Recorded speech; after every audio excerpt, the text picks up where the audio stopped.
No. So, basically, our moral dilemma is that you are a judge presiding over a case of a robber who you know for a fact is innocent.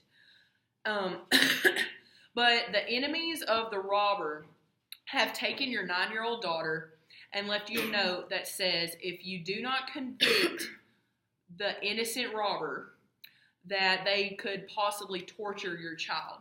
So what do you do? So basically the way that we did this is that we each picked a philosopher to talk about, and mine was Aristotle, about what he would do in this situation. Because Aristotle believes in the greater good, and he believes that we can't justify our actions based on someone else's actions. Like, we can't justify our actions of choosing to convict him or not convict him because someone else has done something wrong to us. He believes that we should do the right thing no matter what, for the greater good. Whatever is better, even though it could torture your child, he believes that it wouldn't be right to convict the innocent man, even though an innocent child in return could be tortured.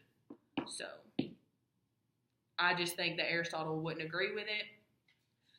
And I just think that he makes us take into account, like, what is better in the situation. Both outcomes are terrible, but he would believe that we should not convict this man no matter what.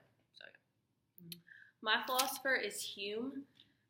Hume believed that everything should be decided through fact and reason. It's his is-ought reasoning. And he would say that therefore reason will tell you that convicting an innocent man is wrong. And if you look at the facts, that's going to be true. And if you look at the facts, you don't know that your daughter is even being tortured.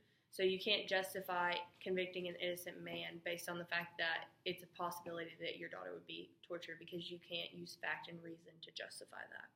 So he would say to save the innocent man and let your daughter be in harm's way. My philosopher is Kant, and he believes that we do things because it is the right thing to do, not to fulfill our own pleasure.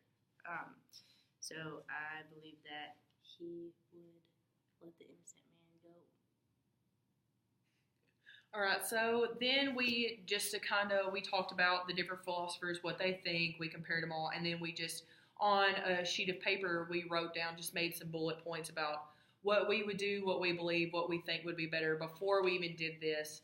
So for me personally, I said that I would try to save my daughter, because I can't imagine a parent that would willingly not try to save their daughter. Even if it was putting an innocent man in jail, there could be different things that could happen to get him out. But for the sake of this moral dilemma, I just said that I would let the innocent man be convicted, even though we don't know for fact that my child is being tortured.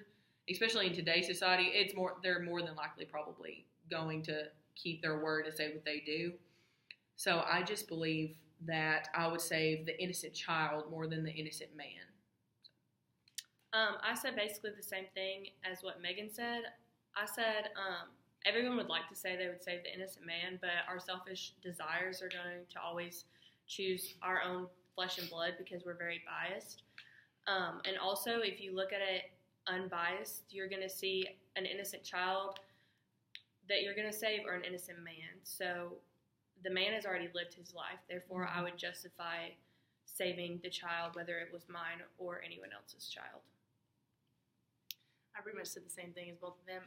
Not knowing whether or not your child is being tortured kind of is like a hard thing, but I always think worst case scenario, and so I would probably have to think that she was being tortured, which I wouldn't be able to deal with. So I would convict the innocent man.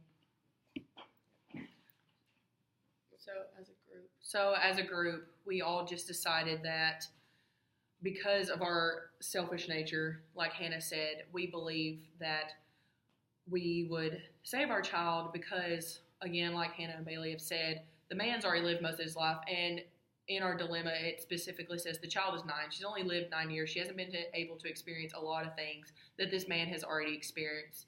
Therefore, as a group, we all just decided that for our own purposes, no matter, even though we see these different theories, we just believe that we would save our child in the end.